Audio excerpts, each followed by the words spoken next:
चलिए बस चलो बेसिक मैथमेटिक्स का फोर्थ लेक्चर है ना, बेसिक मैथ्स का फोर्थ लेक्चर। आज हम लोग थोड़ा सा ग्राफ के बारे में बात कर लेते हैं। ये सब जो हम लोग अगला चैप्टर शुरू करेंगे ना, बोले थे ना कि नेक्स्ट चैप्टर आने से पहले इसका बहुत यूज होना है, तो उसका ये एक इम्पॉर्टेंट बेसिक पार्ट है। ठीक है, ग्राफ। तो ग्राफ में बेसिकली हम लोग को ज्यादा नहीं पढ़ना, मेन काम हमारा स्ट्रेट लाइन का होगा, है ना, स्ट्रेट लाइन के ग्राफ का। उसके बाद हमें जो बहुत इंपॉर्टेंट होगा वो होगा एक पैराबोला। ठीक है, ये दोनों मेन इंपॉर्टेंट होगा। उसके अलावा दो तरह का ग्राफ, टी फंक्शन का जो भी ग्राफ होता है, trigonometric function, sine theta, cos theta, यही दोनों मेन, टैन थीटा का नहीं, साइन कॉस, और यही तीन मेन है जिसका हमें यूज है। इसके अलावा हम लोग थोड़ा सा सर्कल और फिर इलिप्स भी देखेंगे, बट ज्यादा उसका काम नहीं, ज्यादा क्या ना के बराबर काम है। एक आध क्वेश्चन में गलती से काम आ जाए तो आ जाए बस। और अगर आ भी गया तो मेडिकल लेवल में बोलेंगे हाई लेवल का क्वेश्चन, और जेईई मेंस लेवल में बोलेंगे अपर लेवल, हाई नहीं अपर लेवल, थोड़ा सा एवरेज से अप है। टैन ये सबका नहीं आता, यही सब में खेलेगा, पैराबोला में खेलेगा, साइन कॉस में खेलेगा, बट टैन में नहीं जाता। बट फिर भी जेईई वाले का तो मैथ्स पार्ट है, तो 10 से तो पूछ ही सकता है मैथ साइड से। और क्या देखते हैं, सबसे पहले स्ट्रेट लाइन ग्राफ। स्ट्रेट देखो, ग्राफ जो भी होता है ना, उनका कुछ इक्वेशन होता है। अगर कोई भी इक्वेशन उस फॉर्म को सेटिस्फाई कर दे, जैसे हम लोग जब क्वाड्रेटिक इक्वेशन देख रहे थे तो क्या देख रहे थे, ax square plus bx plus c के फॉर्म में अगर कोई इक्वेशन हो तो उस इक्वेशन को बोलते हैं क्वाड्रेटिक इक्वेशन। खास बात ये ध्यान देना है कि क्वाड्रेटिक इक्वेशन की तरह ही, क्वाड्रेटिक इक्वेशन की तरह ही, या क्वाड्रेटिक इक्वेशन की तरह क्या, किसी इक्वेशन का जो ग्राफ होता है ना वो पैराबोला की तरह होता है। और खैर स्ट्रेट लाइन का जो ग्राफ होता है तो वो इस फॉर्म में होता है equation, y is equal to mx plus c, y is equal to mx plus c के फॉर्म में ग्राफ होगा, तो उसको क्या बोलेंगे, ये स्ट्रेट लाइन का ग्राफ होता है। इसमें देखो ये जो y है वो इसको डिनोट करता है, y एक्सिस। ये जो x है वो x एक्सिस को डिनोट कर रहा है, ये देखो x एक्सिस। ये जो m है ये वो एंगल है, angle angle angle angle angle slope. ठीक है, और ध्यान रखना ये जो स्लोप होता है ना वो इस एंगल के बराबर नहीं, इस एंगल के tan के बराबर होता है। Slope is not equal to theta, देखो slope is not equal to theta, rather slope is equal to tan of theta. Slope किसके बराबर है, tan थीटा के बराबर। मतलब ये जो एंगल होगा उसका जो tan निकालेंगे ना वो m का वैल्यू है। ये जो एंगल होगा उसका जो tan निकालेंगे वो किसका वैल्यू है, m का वैल्यू है, मतलब स्लोप का वैल्यू। और उसके साथ ये c वो पॉइंट है जहां पे ग्राफ y एक्सिस को कट कर रहा है। ठीक है, अभी जरूरी नहीं कि प्लस में ही कट करे, नेगेटिव में भी कट कर सकता है, आगे देखेंगे हम लोग। बट ये ध्यान रखना कि c इज दैट पॉइंट जहां पे ये ग्राफ y एक्सिस को कट करेगा। तो खैर उसका हम लोग दो तीन एग्जांपल देख लेते हैं। एक एग्जांपल है, इक्वेशन है y is equal to x plus 1। अच्छा, यहाँ पे m का वैल्यू कितना बाबू, देखो तो x का जो कोएफिशिएंट है वही m है। यहाँ x का कोएफिशिएंट क्या है, 1। क्या है x का कोएफिशिएंट, 1। तो स्लोप कितना, स्लोप इज इक्वल टू 1। अभी एक और बात देखें, स्लोप किसके बराबर, tan थीटा के। मतलब यहाँ पे एंगल कितना होगा, स्लोप में एक्चुअली तो हमको ये एंगल चाहिए, एंगल कितना होगा, तो इसको बराबर कर दो, tan theta is equal to 1, theta is equal to tan inverse 1। ये हम बताए भी थे सॉल्व करने का, आप लोग ये एक्चुअल तरीका है, बट आप लोग ऐसे करते हो, tan theta is equal to tan 45, फिर tan हटा दिए मन में ही और लिखिए थीटा इज इक्वल टू 45। तो आपको समझ में आ गया कि अगर स्लोप 1 है तो थीटा कितना रहा होगा, 45 रहा होगा, तभी तो उसका जब tan लिए तो 1 आ गया। क्योंकि m क्या है, m is not equal to theta, वापस बोल रहे हैं, m slope is not equal to theta, rather this slope is equal to tan of this theta, है ना, वो tan थीटा के बराबर है, थीटा के बराबर नहीं। देख लीजिए फिर यहाँ पे एंगल कितना ले लिए, 45। अच्छा, एक और बात ध्यान रखना है, ये कट कहां करेगा, c का वैल्यू कितना है, c का वैल्यू 1 है, c का वैल्यू कितना है 1। मतलब ये कट कहां करेगा, अच्छा पॉजिटिव 1 है कि नेगेटिव 1 है, पॉजिटिव 1 है, तो कहां कट करेगा, पॉजिटिव 1। तो देखो जरा, ये y एक्सिस है, ये पॉजिटिव साइड, ये नेगेटिव साइड, y एक्सिस में पॉजिटिव साइड में 1 में कट किया कट, बिल्कुल किया, तो ठीक है, फिर पॉजिटिव 1 ऐसा ग्राफ बन गया। अगला क्वेश्चन देखते हैं, -x - 1। कैसा, -x - 1, -x - 1 का ग्राफ देखो, x का कोएफिशिएंट कितना, -1, एक्स का कोएफिशिएंट कितना -1। अब जरा देखो -1 के साथ y इंटरसेप्ट कितना -1, y इंटरसेप्ट c इस कैसा नेगेटिव, तो -1 देखो कट कहां से किया माइनस। अभी tan थीटा का वैल्यू तुम्हें कितना चाहिए -1 चाहिए है ना। tan थीटा का वैल्यू कितना -1, tan थीटा का वैल्यू -1। वापस से दिमाग में एक बात लाओ, जब हम लोग ट्रिगो वाला क्लास देख रहे थे स्टार्टिंग में बेसिक फर्स्ट क्लास, तो हम लोग बात किए थे थीटा के बारे में कि हम लोग नॉर्मली 90 तक याद रखते हैं, बट हम लोग इसको 180 तक याद रख सकते हैं क्योंकि सिमेट्रिकल होता है ना। हम लोग सिमेट्री टर्म को एक्सप्लेन भी किए थे, बताए थे जस्ट अपोजिट, जितना जितना का डिफरेंस इधर था उतना का डिफरेंस उधर था। अभी ये इधर और उधर समझ में नहीं आ रहा तो वापस से वो वाला वीडियो देखिए, शायद बेसिक मैथ का सेकंड लेक्चर में ये पढ़ा है, तो सेकंड लेक्चर के लिए देखिए। अच्छा सेकंड लेक्चर देख कर इधर देखिएगा, अगर याद है तो फिर ठीक है, नहीं तो यहाँ देख लीजिए। वैसे हम बता दें ये -1 135 का वैल्यू होता है, कैसे चेक करना है तो देख लेते हैं। tan 135 का वैल्यू चाहिए ना आपको, ये हम बता रहे होता है। आप जब याद करेंगे तो आपको दिख जाएगा, वहां कॉपी में देखिए लिखा होगा। अगर आप नोट बनाए होंगे तो नोट्स आपको बनाना ही है वैसे, बट अगर आप बनाए होंगे तो वहां जाकर देखिए, वैसे हम दिखा रहे हैं निकाल कर 135 का वैल्यू। tan 135 कैसे ब्रेक करें, अच्छा ऐसे कर लेते हैं ना, tan 90 प्लस 45, देखें कोई दिक्कत, tan 90 प्लस 45 tan 135। तो अभी देखो तो ये 90 हॉरिजॉन्टल पे आता है वर्टिकल पे आता है, वर्टिकल पे आता है, वेरी गुड। अगर ये वर्टिकल पे आएगा तो क्या होगा, देखो तो वर्टिकल पे आएगा तो चेंज होगा, हाँ होगा। तो tan किसमें चेंज होगा, कॉट में चेंज होगा, और 45 लिख देंगे। अच्छा ये पॉजिटिव होगा कि निगेटिव होगा, अरे जरा याद करो ना, tan 90 प्लस 45 सेकेंड क्वाड्रेंट में आएगा, 90 से 45 अधिक सेकेंड क्वाड्रेंट, और जैसे ही सेकेंड क्वाड्रेंट में जाएगा तो वहां पॉजिटिव क्या होता है, ऑल साइन पॉजिटिव होता है। तो tan कैसा नेगेटिव, नेगेटिव साइन लगा दी। मतलब ये कि हमें माइनस cot 45 निकालना है, cot 45 का value 1, cot is what 1/tan, तो tan कितना होता है, tan 45 इज 1, तो 1/1 इज 1, तो cot 45 कितना, देखो लिख दे रहा हूं अगर किसी को नहीं समझ में आया। tan theta is equal to 1/cot theta होता है, ये आपको पता है। tan 45 कितना 1, तो cot 45 कितना होगा,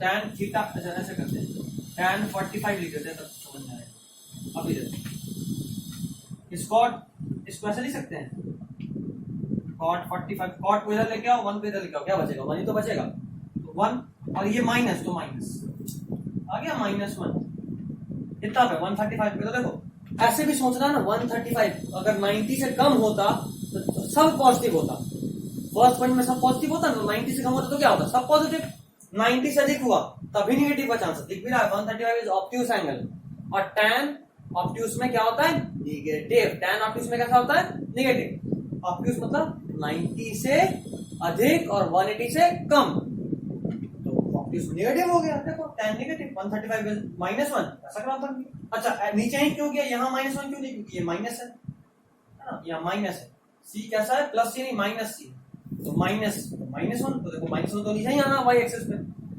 अब एक और ग्राफ लेते हैं तीसरा, -x + 1, ऐसा है -x + 1। अच्छा यहाँ पे भी x का कोएफिशिएंट -1, देखो ना यहाँ जो कोएफिशिएंट था वही तो है, मतलब एक बात तो तय हो गया बाबू, क्या एंगल कितना आना है tan 135, तो 135 का एंगल तो यहाँ भी आना है। खैर चलो यहाँ -1 था c, यहाँ क्या है +1, तो +1 पे गए और 135 बना, देखो बना 135 बन गया ग्राफ। कोई दिक्कत हो तो क्लास में पूछिएगा, ठीक है। चलिए अभी इतना नोट कीजिए, पॉज करके वापस लिख के फिर से समझा देते हैं, टाइम कम लगेगा, वीडियो से छोटा हो जाएगा, ठीक है। तो आप लोग फटाफट से पॉज कीजिए, नोट कीजिए, तो हम भी अपना पॉज कर लेते हैं और आपके लिए वीडियो आगे लिखकर वापस से आते हैं। चलिए बच्चा लोग उसी में अब आगे देख रहे हैं, स्ट्रेट लाइन देख लिए थे, अभी हम लोग देख रहे हैं थोड़ा सा पैराबोला के बारे में। सबसे पहले तो पॉज करके इसको छोड़कर बाकी लिख लो, ठीक है। उसके बाद हम समझा लेते हैं, फिर इसको मिटा लेंगे, फिर इसके बारे में बताएंगे, फिर इसको लिखो, ठीक है। चलो पॉज करो और लिखो, ठीक है। चलिए अब देखते हैं, y equal to x square plus b x plus c, ये इक्वेशन अभी बताए भी थे कि क्वाड्रेटिक इक्वेशन जैसा ही आपको अगर कोई इक्वेशन दिखता है तो उसका ग्राफ कैसा होता है, पैराबोला। तो एक तो वहां भी था जब हम लोग क्वाड्रेटिक इक्वेशन का डेफिनेशन देख रहे थे, वहां भी एक यूं बोलो कि एक क्या कहते हैं उसको,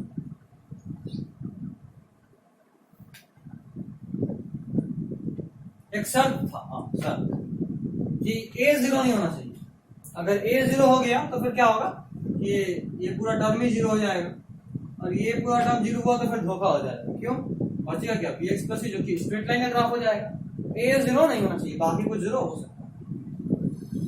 ax square plus bx plus c के फॉर्म में इक्वेशन रहा तो ग्राफ कैसा होता है वो आप देख लीजिए। यहाँ पे आपको दिमाग में क्या रखना है, अगर a पॉजिटिव रहा तो ग्राफ का मुंह किधर होता है, ऊपर, ठीक है। a पॉजिटिव तो ग्राफ का मुंह ऊपर, इससे मतलब नहीं है, यूं ही लिखिए। ये जो पॉइंट है ये देखो क्वाड्रेटिक इक्वेशन तो जाहिर सी बात है दो रूट्स निकलेगा, एक अल्फा एक बीटा, ऐसा ही बोलते हैं, 10 में भी पढ़े थे। तो दो पॉइंट पे कट भी करेगा, एक पॉइंट इज अल्फा एक पॉइंट इज बीटा, ठीक है। और अगर a पॉजिटिव तो ग्राफ का मुंह किधर, ऊपर, if a is negative graph का मुंह किधर, नीचे, ठीक है। अच्छा अभी इस तरह का एक ग्राफ देखो, ऐसा और ऐसा। इसमें खास बात यह है कि y और x में से, इन दोनों का बात कर रहे हैं, y और x में से जिसका पावर 1 है, जिसका पावर 1 है, ग्राफ उसके सिमेट्रिकल है, ऐसे याद रखते हैं। देखो तो यहाँ पावर किसका 1 है, y का, x का तो 2 है, तो y का पावर 1, तो ग्राफ किसके सिमेट्रिकल है। देखो इसको यहाँ से, इसको उठाओ लाइन को और मोड़ दो, इस लाइन के मोड़ से मोड़ोगे तो इसको पूरी तरह से ढक देगा, दिख भी रहा है। यहां से या ऐसे भी सोचो कि अगर इस लाइन से इसको काटे, अगर इस ग्राफ को काटे तो ये और ये दो एकदम इक्वल पार्ट में बटेगा, मतलब ये ग्राफ किसके सिमेट्रिकल है, y के। उसी तरह यहां देख लो ना, इसका पावर 1, x का पावर 1, x का पावर 1, तो सिंपली देखो x के सिमेट्रिकल ग्राफ, अगर तुम इस लाइन के अबाउट इसको कट करते हो, ये हाफ और ये हाफ इक्वल हो, ठीक है। अभी देखो फिजिक्स में तुमको नॉर्मली पैराबोला ऐसा दिखेगा, ऐसा या ऐसा, ठीक है, ऐसा होता है, हाँ बिल्कुल होगा। अच्छा इसमें एक और बात ध्यान रखना, इतना तरह का ग्राफ देखे ना, उसमें इन दोनों का बात कर रहे हैं, इन दोनों। देखो एक x, एक पॉइंट पे जहां कट किया है x को, वो एक रूट है अल्फा, और दूसरे पॉइंट पे जहां कट किया वहां उसका दूसरा रूट है बीटा। ऐसा भी तो हो सकता है ना किसी क्वाड्रेटिक इक्वेशन में कि एक रूट जीरो होता है ना, जैसे आप सॉल्व किए तो आप देखे होंगे कि किसी क्वाड्रेटिक इक्वेशन को सॉल्व किए तो एक आंसर जीरो आया और एक आंसर कुछ भी आया। और अगर आंसर जीरो आ गया मतलब ये वाला पॉइंट जो कट करेगा वो कहां करेगा, ओरिजिन पे करेगा। एक पॉइंट ओरिजिन होगा, एक पॉइंट कहीं और हो सकता, ठीक है। खैर उसका उतना काम नहीं है देखो, बट हम देख रहे इस तरह का भी ग्राफ हो सकता है, या ऐसा ग्राफ आपको मिल सकता है, देखने को ऐसा। अभी इसका मतलब क्या होता है भाई, ये हम लोग पढ़े ऐसा होता है पैराबोला, यहाँ हम सब कुछ आधा आधा दिखा रहे हैं। तो ये आधा का एक्चुअल मतलब ये है, जैसे मान लो आप इसी ग्राफ को देखो, ये आप नोट कर चुके हो, इसलिए मैं मिटा के कुछ चेंज कर रहा हूँ, चेंज आप मत करना, मैं समझा रहे हैं। मान लो ये डिस्टेंस टाइम ग्राफ, ठीक है, इधर 1 मिनट, 2 मिनट, 3 मिनट, 4 मिनट, इधर कितना, -1 मिनट, -2 मिनट, -3 मिनट। तुम लोग जरूर सोच लो कि सर क्या मजाक कर रहे हैं, इधर माइनस कैसे हो सकता है, टाइम कहीं निगेटिव होता है। कोई दौड़ के आया, बोले कितना देर लगा, तो वो बोलेगा सर -3 मिनट में दौड़े हैं, सामने वाला मार खाने वाला ही काम कर रहा है। बात यहाँ माइनस में ग्राफ कैसे हो सकता है, खासकर जब टाइम का ग्राफ हो तो टाइम निगेटिव हो सकता है क्या, नहीं हो सकता। तो अगर टाइम निगेटिव नहीं हो सकता तो इधर का ग्राफ का कोई मतलब ही नहीं बनता, तो आप इसको हटाएंगे, तो इधर ग्राफ है ही नहीं तो आप इसको बना क्यों रहे हैं, हटाइए। देखो तो अब कैसा दिख रहा है, ये और ये में कोई अंतर है क्या, नहीं। तो कई बार फिजिक्स पॉइंट ऑफ, अच्छा ये वाला ग्राफ ऐसा दिख रहा है, मतलब जरूर यहाँ पे a मतलब जिसका पावर 2 है, देखो a मतलब जिसका पावर 2 है उसका कोएफिशिएंट, जिसका पावर 2 है उसका कोएफिशिएंट अगर पॉजिटिव रहा तो ग्राफ के ऊपर होना है बाबू, ठीक है। अब यहां देखो जिसका क्या बोलता है a, ये पॉजिटिव। अच्छा इसमें तो बात ही नहीं किया। ये रिटार्डेशन का ग्राफ होता है, यहाँ ए निगेटिव होता है, ठीक है, ए निगेटिव होता है।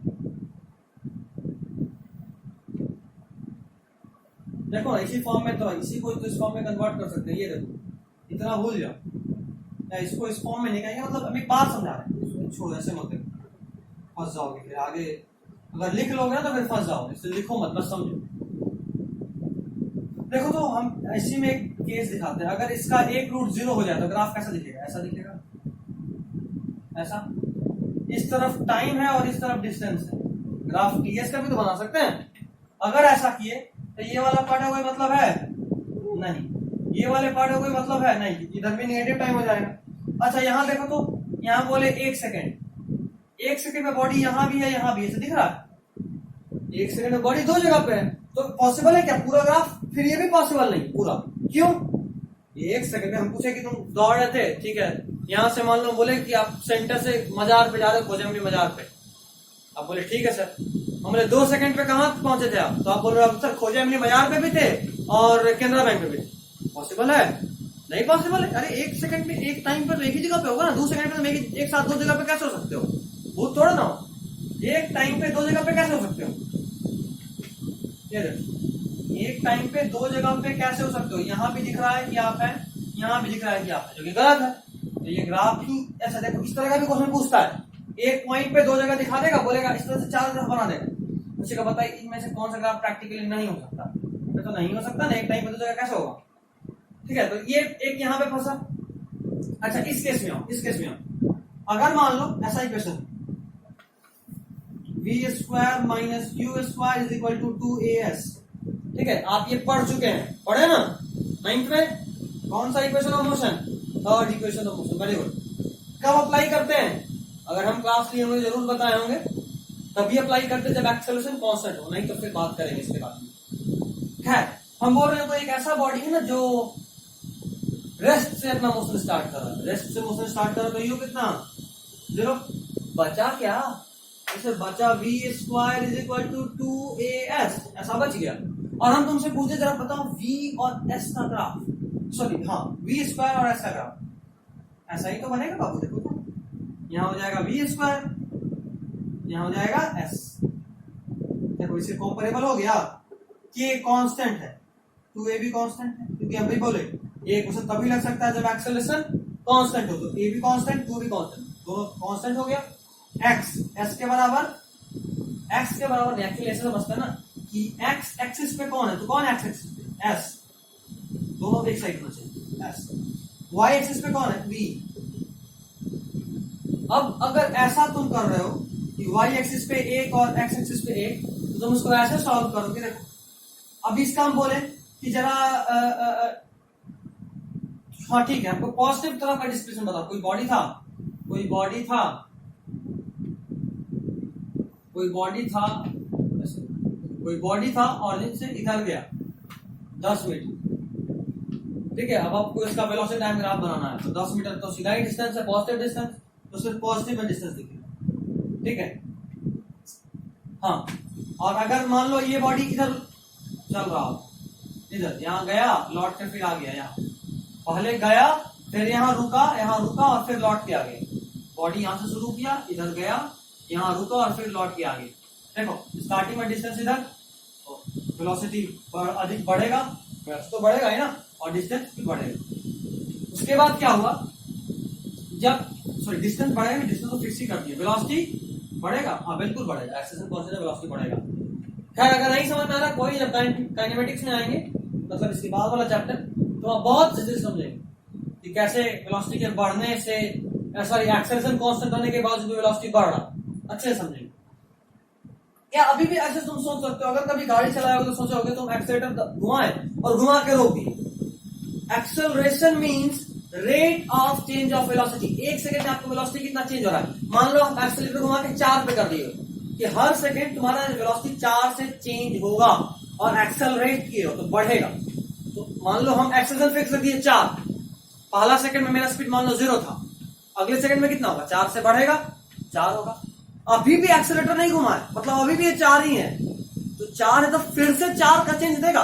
1 सेकंड के बाद 4 वेलोसिटी हो गया था, एक और सेकंड के बाद 4 में 4 बढ़ गया 8, एक और सेकंड के बाद उसमें और 4 बढ़ गया 12, ऐसे समझे? तो यूं ही बढ़ता चलेगा। तो वेलोसिटी बढ़ रहा है और डिस्टेंस फिक्स है, तो आगे बढ़ा वेलोसिटी बढ़ेगा, देखो वेलोसिटी बढ़ रहा है, डिस्टेंस फिक्स है। उसके बाद यहाँ रुकेगा तो इसका वेलोसिटी 0 हो जाएगा, मतलब यहाँ पे कहीं, लेकिन यार इतना डिटेल अभी तुम लोग सोच कर पाओगे।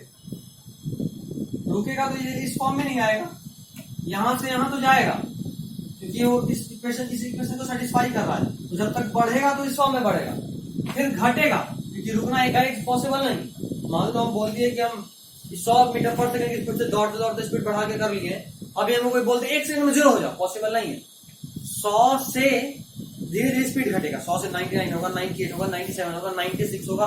अब जितना तेज ब्रेक मारेंगे उतना जल्दी स्पीड कम होगा, जितना धीरे ब्रेक मारेंगे उतना देर से स्पीड कम होगा, पर कुछ तो टाइम लगेगा ही, एकदम तुरंत चेंज नहीं हो सकता है। तो धीरे धीरे इसका स्पीड घटेगा, और घटने का भी इक्वेशन ऐसा ही होगा, उसका ग्राफ ऐसा होगा, इस वाले को फॉलो करें, इस वाले को। अभी तुम इसको 3 पार्ट में समझो, क्योंकि ये इक्वेशन कब लगा सकते हैं? जब एक्सेलरेशन कांस्टेंट हो। जब तक स्पीड बढ़ रहा था तब तक ये वाला ग्राफ, उसके बाद स्पीड घटना शुरू हुआ तो ये कुछ देखो ऐसे चेंज होता है, स्पीड घटना शुरू हुआ ऐसे, जहां था सीधा उसी से नेगेटिव हो गया, क्योंकि तो ब्रेक मारो ग्राफ ऐसे भागे, ठीक है, स्पीड धीरे धीरे घट रहा। उसके बाद फिर से स्पीड बढ़ेगा, मतलब फिर से ऐसा ऐसे होगा। तो ये तो बहुत कॉम्प्लेक्स हो गया, बहुत कॉम्प्लेक्स हो गया, इतना नहीं पूछना, छोड़ो इतना नहीं पूछना, उतना डिटेल में जाने का कोई मतलब नहीं बनता, पूछेगा ही नहीं। जब काइनेमेटिक्स में पहुंचेंगे, जब मोशन पढ़ लेंगे तब इसे थोड़ा फील आएगा, तो ज्यादा समझ में आएगा, इसलिए अभी रहने। अभी तो बस ग्राफ का फॉर्म याद रखो, जैसे जैसे आएगा हम लोग उसको देखेंगे, ठीक है, तब ज्यादा समझ में आएगा। क्योंकि अभी हम ये तो समझा पाएंगे, बट एग्जाम्पल अभी तुम समझने के लिए बेसिक जो काइनेमेटिक्स चाहिए वो तुम्हारे पास अभी नहीं। तीसरे चैप्टर में जब इन पर करेंगे तो देखो, अभी बस याद रखना। और एक बात बार बार कर रहे हैं, इस फॉर्म में हमेशा याद रखना, डायरेक्ट क्वेश्चन होता है कि जिसका पावर 1 होता है उसकी सिमेट्रिकल ग्राफ होता है, तो ग्राफ ऐसे बना के दे देगा, y = x² का ग्राफ कैसा होगा, 4 ऑप्शन, तो ये हमेशा ध्यान रखना, ठीक है। तो चलो फटाफट पैराबोला वाला लिख लो, वैसे तो लिख चुके हो, लिखना क्या, लिख चुके हो, हटा रहे हैं। जब काइनेमेटिक्स पढ़ेंगे ना तो वहां ग्राफ का क्वेश्चन होगा, वहां और अच्छे से समझेंगे, ठीक है। ज्यादा हार्ड नहीं पूछता, सिंपल पूछता है, इससे टेंशन नहीं लो। आजकल का तो क्वेश्चन लेवल और घट रहा है, हटते ही जा रहा है क्वेश्चन का लेवल, बढ़ नहीं रहा। देखो 2 और तरह का ग्राफ, इसे तो अभी और पढ़ना है, सर्कल पढ़ेंगे, इलिप्स भी देखेंगे, बट उसके अलावा साइन कॉस भी देखेंगे, साइन कॉस और टैन। बट एक और चीज, कभी भी तुमको कोई चीज डायरेक्टली प्रोपोर्शनल दिख गया ऐसा, उसका ग्राफ हमेशा स्ट्रेट लाइन होता है, याद रखो। कोई भी चीज, जैसे मान लो v = u + at, आप पढ़े हो, अगर बॉडी रेस्ट से शुरू करो तो u0 तो क्या दिख रहा है, v is directly to a तो कांस्टेंट ही होना पाओ, t v is directly to t। तो अगर मुझे कोई पूछ दिया vt ग्राफ बताओ जरा, आप एकदम आंख मूंद कर ऐसे कौन स्ट्रेट लाइन हो। उसी तरह inversely proportional graph, y is inversely proportional graph कैसा होता है, रेक्टेंगुलर हाइपरबोला, इसको बोलते हैं रेक्टेंगुलर हाइपरबोला। तो ये दोनों कभी वाले मिलेगा, एक ही दिखाता है, बट 2 भी हो तो सही है, एक, ठीक है। जिनका फिजिक्स है उनको एक, सॉरी जिनका बायो है उनको तो एक से अधिक कभी मिलना नहीं, जिनका मैथ है उनको 2 मिल सकता है, बट फिजिक्स में नहीं, मैथ साइड में, तो उसके लिए आपको मैथ में पढ़ाया ही जाएगा, उसके लिए आपको टेंशन नहीं लेनी। तो ऐसा ग्राफ, ठीक है, ये ऊपर में इस साइड या इस साइड कब होगा, जब k पॉजिटिव होगा, k क्या है, कांस्टेंट। अभी देखो ना, y = 1/x को अगर x को इधर लेके आए तो y/x = कांस्टेंट लिखेंगे, क्योंकि जैसे ही प्रोपोर्शनलिटी के साइन को हटाएंगे तो यहाँ पर k आएगा, तो k से मल्टीप्लाई करना पड़ेगा, जैसे ही k से मल्टीप्लाई करेंगे तो k × 1 कांस्टेंट, जो भी कांस्टेंट था × 1 कांस्टेंट, ठीक है। तो y(x) = कांस्टेंट हो गया। अब अगर ये k पॉजिटिव तो ग्राफ इधर या इधर या इधर या इधर, कब, जब y × x कांस्टेंट हो और कांस्टेंट पॉजिटिव कांस्टेंट, ठीक है। उसी तरह नेगेटिव, अगर ग्राफ इधर रहा या इधर रहा, तो ये अगर नेगेटिव होता है, ये मतलब कांस्टेंट जो y इंटू एक्स जो कांस्टेंट आया वो अगर नेगेटिव होता है तो ग्राफ इस फॉर्म में होता है, या तो इधर या इधर, इधर भी दिखा सकता है। आपको इस ग्राफ का शेप को याद रखना है, रेक्टेंगुलर हाइपरबोला बोलते हैं। इसका काम हम तो नहीं देखे कभी, इसका काम पड़ेगा, उसमें भी इस साइड वाले का काम पड़ेगा। देखो डायरेक्टली प्रोपोर्शनल या इनवर्सली प्रोपोर्शनल का ज्यादा सही डेफिनेशन ये होता है, directly y is actually to x को ऐसे समझो y by x is equal to constant होना चाहिए, ठीक है। उसी तरह y is inversely to x को ऐसे समझो कि y इनटू x कांस्टेंट होना चाहिए, ये ज्यादा सही डेफिनेशन है, ठीक है।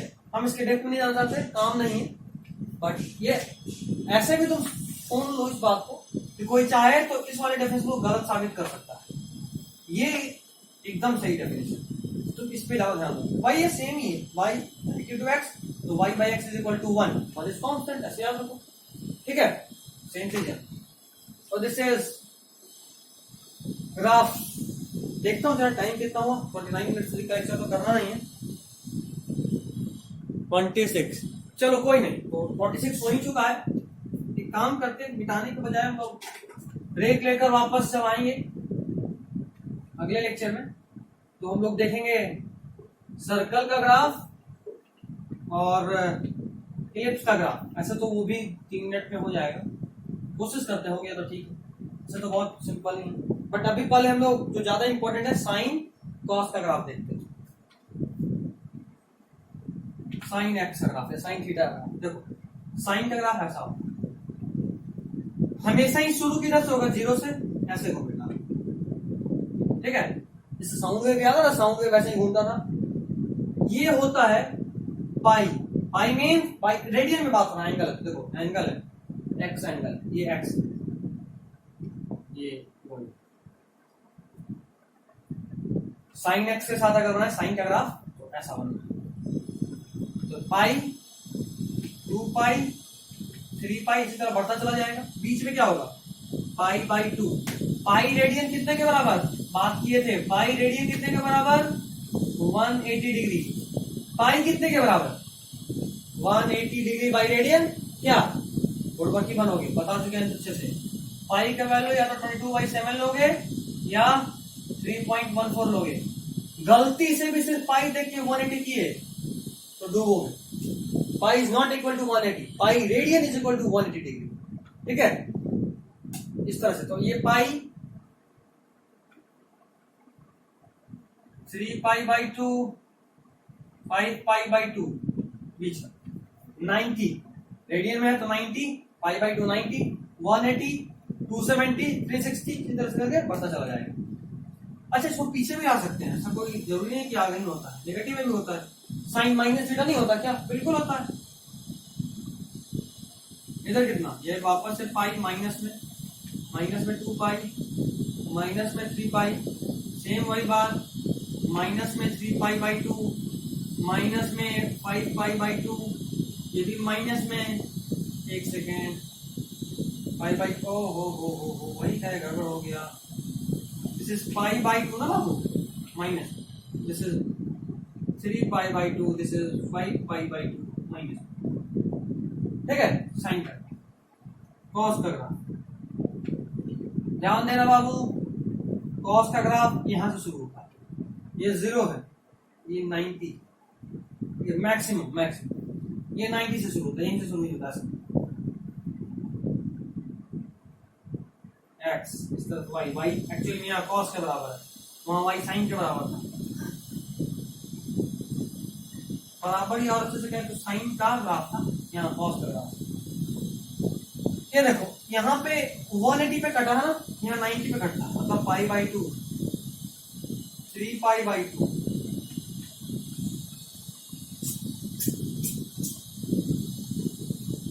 ये 3 पाई बाई 2, 5 पाई बाई 2, बीच में ही कितना पाई 2 पाई, इधर देखो माइनस पाई बाई 2, इधर माइनस 3 पाई बाई 2, तो इधर कितना पाई माइनस में, इधर कितना -2।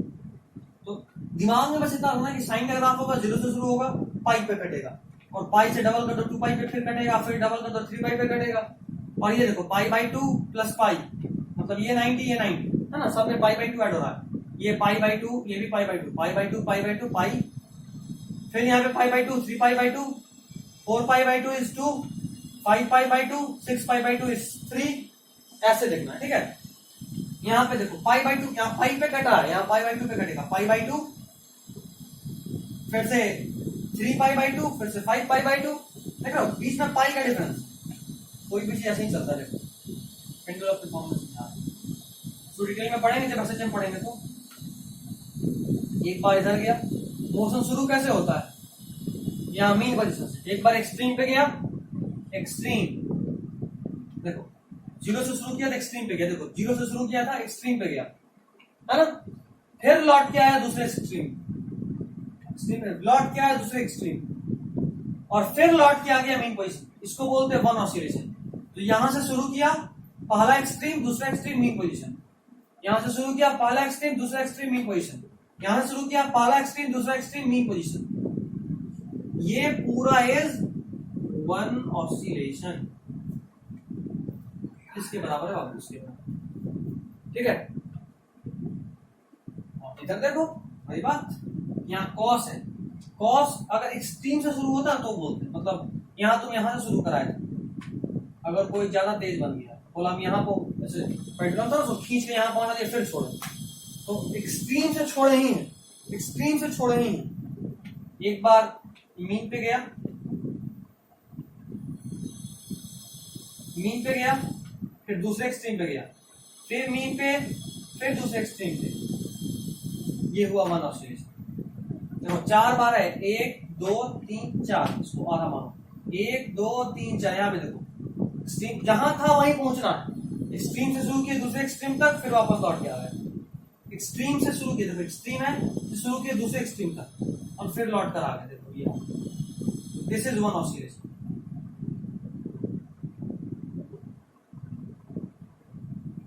ये होता है कॉस, ठीक है। तो साइन और कॉस अगर आप देख लिए, कॉस कीजिए, नोट कीजिए, लोग टैन में देखते हैं थोड़ा सा, या यहीं देख लेते ना, टैन का ग्राफ का कोई काम नहीं है, इसको पॉज करके बना लो, हटा रहे डायग्राम बस।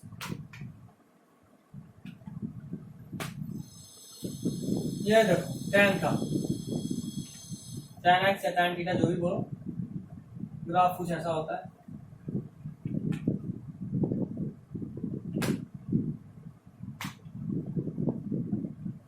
लंबा जाएगा क्या, एक बार ग्राफ बनाएंगे उसको एक्सप्लेन करते करते लंबा हो जाएगा, रिस्क नहीं लेते हैं, फिर